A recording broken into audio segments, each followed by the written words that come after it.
ಕಣ್ಣಿನಲ್ಲಿ ಏನೇ ಆದರೂ ಒಂದು ಸಣ್ಣ ಪುಟ್ಟ ದೋಷಗಳು ಬಂದಾಗ ನಿಯಮಿತವಾಗಿ ಡಾಕ್ಟರ್ಗಳನ್ನು ಮೀಟ್ ಮಾಡೋದು ಅತ್ಯಂತ ಅಗತ್ಯ.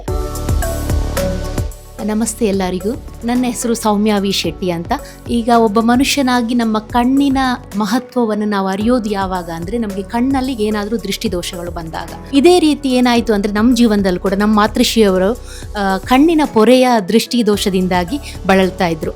ಈ ಟೈಮಲ್ಲಿ ನಾವು ಏನು ಮಾಡಿದ್ವಿ ಅಂದರೆ ಮೈಸೂರಲ್ಲೇ ಪ್ರಸಿದ್ಧರಾದಂತಹ ತಜ್ಞರು ಅತ್ಯಂತ ಅವರ ಚಿಕಿತ್ಸಾ ವಿಧಾನದ ಮೂಲಕ ಪ್ರಸಿದ್ಧಿ ಪಡೆದ ಅನ್ನಪೂರ್ಣ ಐ ಹಾಸ್ಪಿಟಲ್ನ ಕಾಂಟ್ಯಾಕ್ಟ್ ಮಾಡಿದ್ವಿ. ಅಲ್ಲಿ ಕೂಡ ನಾವು ಡಾಕ್ಟರ್ ಶಿವಾನಿ ನಾಯಕ್ ಅವರನ್ನು ಒಪ್ಕೊಂಡ್ವಿ. ಯಾಕಂದರೆ ಅವ್ರ ಜೊತೆ ಮಾತಾಡಿ ಆಪ್ತ ಸಮಾಲೋಚನೆಗಳನ್ನು ನಡೆಸಿ ಅಮ್ಮನ ಶಸ್ತ್ರಚಿಕಿತ್ಸೆಯನ್ನು ಇಲ್ಲೇ ಮಾಡುವಂಥ ನಿರ್ಧಾರ ಮಾಡಿದ್ವಿ. ಹಾಗಾಗಿ ಅಮ್ಮನ ಎರಡೂ ಕಣ್ಣುಗಳ ಶಸ್ತ್ರಚಿಕಿತ್ಸೆ ಅತ್ಯಂತ ಯಶಸ್ವಿಯಾಗಿ ಅವರು ನಡೆಸಿಕೊಟ್ರು.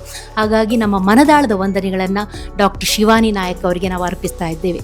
ಇನ್ನೊಂದು ಮುಖ್ಯವಾಗಿ ನಾನು ಇಲ್ಲಿ ಹೇಳಬೇಕೇನೆಂದರೆ, ಅನ್ನಪೂರ್ಣ ಐ ಹಾಸ್ಪಿಟಲ್ನ ಪ್ರತಿಯೊಂದು ಸಿಬ್ಬಂದಿ, ಫ್ರಂಟ್ ಆಫೀಸಿನಿಂದ ಹಿಡಿದು ಎಲ್ಲ ಸಿಬ್ಬಂದಿಗಳಾಗಲಿ, ಅವರು ನಡೆಸಿಕೊಳ್ಳೋ ರೀತಿ, ನೋಡ್ಕೊಳ್ಳೋ ಆ ಕಾಳಜಿ ಎಲ್ಲವೂ ಕೂಡ ಅತ್ಯಂತ ಗುಣಮಟ್ಟದ್ದು. ಹಾಗಾಗಿ ನಿಮಗೆಲ್ಲರಿಗೂ ನಾನು ಹೇಳ್ತಾ ಇರೋದೇನೆಂದರೆ, ನೀವು ಏನೇ ಸಣ್ಣ ಪುಟ್ಟ ದೃಷ್ಟಿದೋಷ ತೊಂದರೆಗಳಿದ್ರೂ ಕೂಡ ಒಂದು ಸಲ ನೀವು ಅನ್ನಪೂರ್ಣ ಐ ಹಾಸ್ಪಿಟಲನ್ನು ಮೀಟ್ ಮಾಡಿದ್ದೀರೇ ಆದರೆ ನಿಮಗೆ ಎಲ್ಲದಕ್ಕೂ ಪರಿಹಾರ ಸಿಗುತ್ತೆ ಮತ್ತು ಅತ್ಯಂತ ಉತ್ತಮ ಗುಣಮಟ್ಟದ ಚಿಕಿತ್ಸೆಗಳು ಇಲ್ಲಿ ಲಭ್ಯವಾಗುತ್ತೆ ಅಂತ ಹೇಳ್ತಾ ಇದ್ದೀನಿ. Thank you.